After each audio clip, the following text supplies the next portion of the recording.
This video is on Lenz's law and how we use it to determine the direction of current flow due to electromagnetic induction. And we'll do several examples. First, why do we care? Lenz's law is a useful tool for us. We use it to determine the direction in which current gets induced via electromagnetic induction. And so we have a coil of wire here, a solenoid, and we are going to determine, will the current get induced this way, or will the current get induced in the other direction? That's our goal. Here is a statement of Lenz's law. This comes from David Griffith's book on electricity and magnetism, and he states it like this: nature abhors a change in flux. Let's break that apart real quick. This is just another way to say hates. So nature, the laws of nature, the laws of physics, we're going to personify them a little bit and say that they hate a change in flux. In other words, current gets induced in such a way that we're going to oppose a change in flux. And what is this quantity flux? That's the other question. We're going to use the Greek letter capital Phi or capital Phi, depending on how you want to pronounce that, to abbreviate magnetic flux. And that's going to be the strength of the magnetic field multiplied by the area of the loop that the field is going through. So if we have a loop here and we have some magnetic field coming out of it, this loop has an area A, and so we multiply how much field there is by the area which is swallowing up that field. A bigger loop would mean more flux, and a stronger field would mean more flux. And it also depends on the orientation of this loop relative to the field. So the cosine of the angle theta also matters, where theta is the angle between the magnetic field vector and the area vector, which is a vector normal to the area.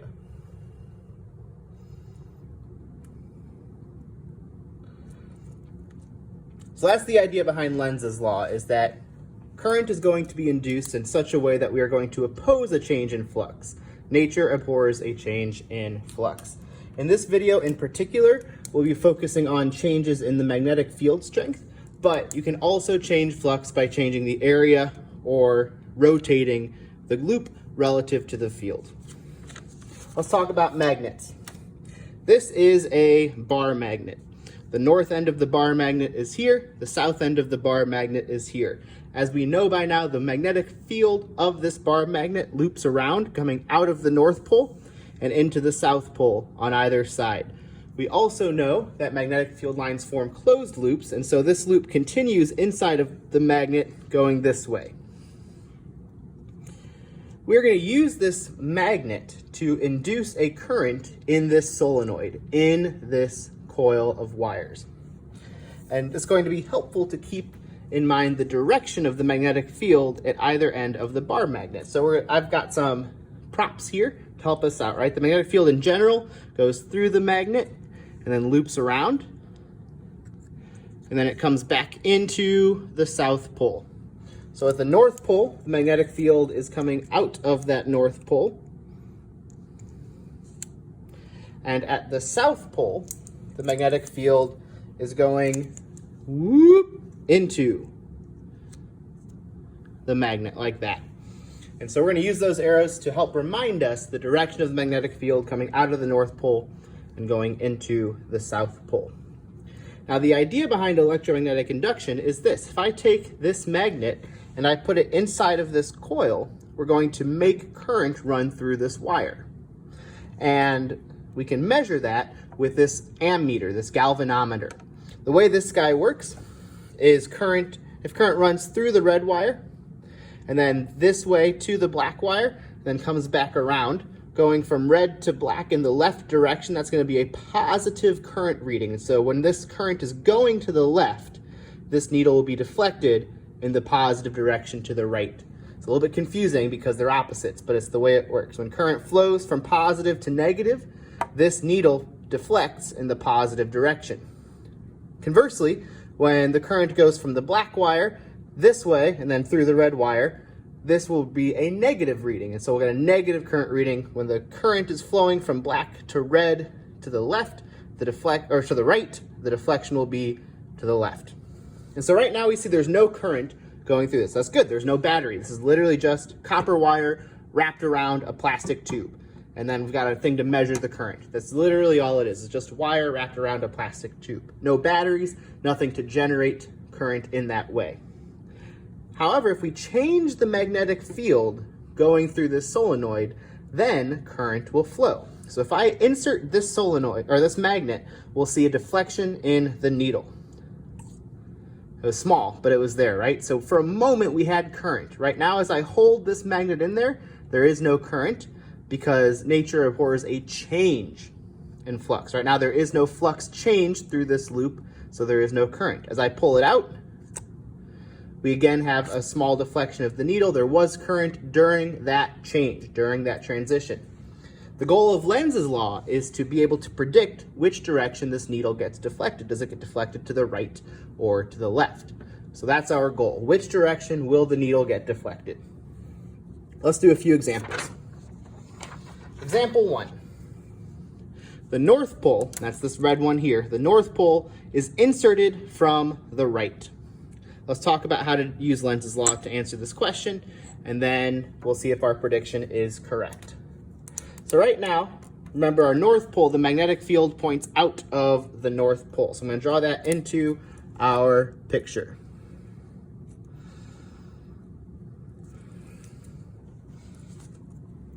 And so the bar magnet's field going through the solenoid. So this is the field from the bar magnet. Its field going through this solenoid is to the left. As we insert the magnet into this, that field, so the initial magnetic field is to the left. Sorry, let me say that. Now, as we insert the field into the solenoid, the magnetic field still points to the left, but now the field going through the loops is stronger to the left. So I'm going to represent that by lining up where these arrows start, but I'm going to make the final arrow longer than the initial arrow. This is usually how I'm going to ask that we do these problems. We start with initial magnetic field plus change in magnetic field equals final magnetic field. But we're going to draw the arrows in this order.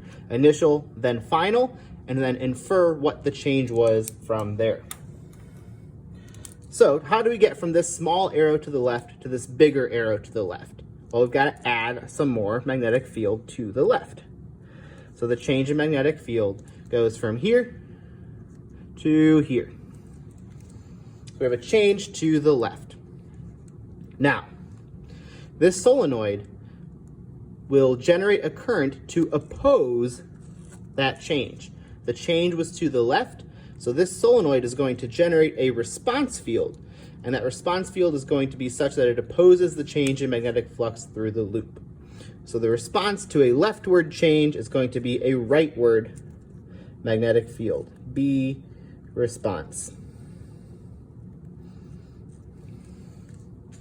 And now the question is, how does a loop of wire, a loop of current, generate a field to the left? Well, now we're going to have to use our right-hand rule to figure that out. Our thumb is going to point in the direction of the field, and our fingers will wrap in the direction of the current. So, field to the right, loop wraps around this way. And so when the wire is near you, it's pointing down toward the bottom of the screen.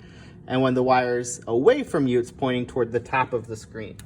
So if we draw in just one loop, like this, notice the break showing that this is in the back and this ends in the front. We have the front end pointing down, and we have the back end pointing up. So our current is running around like that. Grab your right hand and give that a try yourself. Make sure you agree with the direction that I drew the loop of the current. And now let's apply that to our solenoid. Let's look at this picture. I have it drawn here too. This is the way that this solenoid is wound. I just wanted to make it a little bit clearer with the diagram here. And so here at the end where the black wire is, this wire loops over top first, and then it wraps around and around and around and around, and then this wire leaves underneath. So the wire leaves through the red wire underneath. And that same picture is drawn here now. We have it such that the end of the solenoid near us has current going down. So that's here. This is the end of the solenoid near us. It has current going down. This is the end that's far away from us, and it has current running up. And so the current is running down here, and it's running up here to give us this loop of current for the response field to the right. Now, what does that mean for our galvanometer here? The current is running up through the red wire, goes to the left, and then it comes through the black wire. And so if the current's going to the left, we should see a deflection to the right. And let's go ahead and give that a try. Does this needle deflect to the right? It does. So that prediction works out for us. Next, let's look at a north pole being removed from the right. And so this, let's just watch what happens first. If I pull this out, we're going to see this needle deflect to the left, the opposite of what it was before. Let's see if we can predict that. Here, the north pole of this magnet is to the left. So its initial magnetic field is to the left. As we pull it out, the direction is still to the left, but the amount of field through the solenoid is going to get weaker because the magnet's getting further away from that solenoid. So as we pull this out, field still to the left, but weaker. How do we get that changed? Well, we have our starting point here, and we're going to end up here. So even though both arrows point to the left, the change is actually to the right because we're going from strong to the left to weak to the left, and that gives us a change to the right. The solenoid is going to respond to the bar magnet's change in flux by generating a field that opposes that change. And so the solenoid is going to make a field that opposes the change. So it's going to make a field to the left. That is going to be the response of the solenoid. Now, how do we generate current in response to that field? Well, we've got our magnetic field to the left. Grab my right hand, check out my right hand rule. The magnetic field's to the left, and my fingers curl around like this. And so when the current loop is on top of the solenoid, the current is going up. And when the current loop is below the solenoid on the bottom, the current is going down. What does that look like in our loop here? We've got on top near us flowing up, on bottom flowing down. So this is going to go below is down, and then up, and then back down. So this is our current, and the arrow I drew there is the magnetic field. So overall, that current then generates loop this way, or the current loop is generated in this direction. So the current is running up on top of the solenoid. Which end is on top of the solenoid? It's this end. So the current is running up here. And similarly, when the loop is below the solenoid, the current is running down. This end here is below the solenoid. And we can see that follows through. Then it goes down and then up and then down and then up, then down and then up and then down and then up. For our actual galvanometer here, that means that the current is flowing up through the black wire, goes from black to red in the rightward direction, and then loops back around. Since the current is moving in the rightward direction, this galvanometer will measure a negative current, and the needle deflects to the left. So recapping again, inserting this gives us a field to the right. Removing gives us a field to the left. Example number 3. The north pole remains motionless in the solenoid. Here, We're going to put the magnet in the solenoid and just leave it there. It does not move. Well, we see no current. And that's because there is flux through this loop right now. There is a magnetic field going through the solenoid from the bar magnet. And it does indeed point to the left. However, the strength of that magnetic field is not changing. And so there is no change. No change means no response. And no response means no current. So there's no current in the case where the bar magnet is there. Is there flux through the loop? Yes. Is that flux changing? No. And that's why we don't see any change in flux. Two more examples. Stick with me. Example number 4. We have the south pole inserted from the right. So now here we have our south pole of our magnet, and we're going to insert it into the solenoid from the right. We see that the magnetic field from a south pole at that end points in the leftward direction.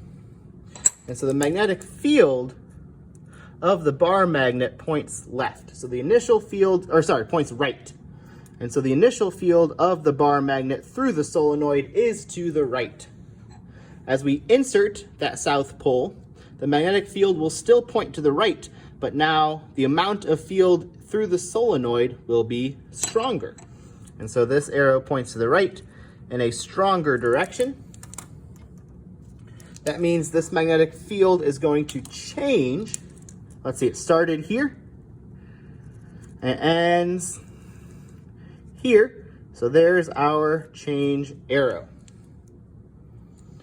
Now, this solenoid is going to respond by generating its own field that opposes the change in the bar magnet's field through the solenoid. The change in the bar magnet's field through the solenoid was to the right, so the solenoid will respond with a field in the opposite direction to the left.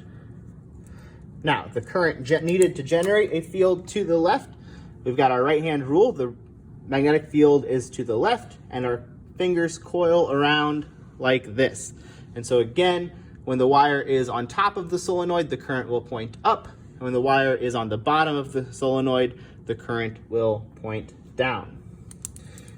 A single loop would look like this. Below the solenoid, current down. Above the solenoid, current up. And what that means in our picture, the wire above the solenoid is here, and the wire below the solenoid is there. So our current goes up through the black wire from black to red in the rightward direction, so that will register a negative current and the needle will deflect to the left. Let's check that out. Bar magnet's going in. And indeed, the needle did deflect to the left. The last example we're going to do here is what happens when we pull this out. We're going to see that it deflects to the right. Let's see if we can predict that. South pole removed from the right end of this solenoid. The south pole, the magnetic field of that bar magnet points in toward the south pole. And so the initial magnetic field is to the right. As we remove the bar magnet from the solenoid, the amount of the bar magnet's field through the solenoid decreases. And so this still points to the right, but it's weaker. And so our change is going to be, the arrow started here, it ended here, so our change is to the left. Again, the magnetic field is always to the right, but it changes to the left because it decreases. The solenoid is going to respond by opposing that change in bar magnet flux, so it's going to respond with a field opposite the change, which was to the left, and so its response field will be to the right. And our right-hand rule tells us in order to make a current that gives us that response, thumb points to the right, fingers loop around. When your fingers are on top of the solenoid, the current is pointing down. And when your fingers are below the solenoid, your fingers are pointing up. And so our loop of current looks something like this, where below is pointing up and above near us is pointing down. What does that mean for, so this is current here, what does that mean for our solenoid? The wire below the solenoid has current flowing up. The wire above the solenoid has current flowing down, and it flows around along this path.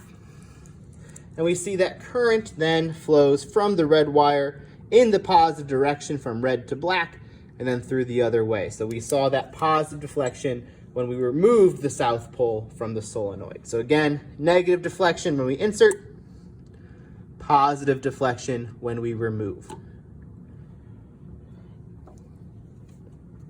Thanks for watching, folks. I hope you learned something. Feel free to send me any questions if you have any questions. I'm happy to help out. And that concludes this video on how to use Lenz's law.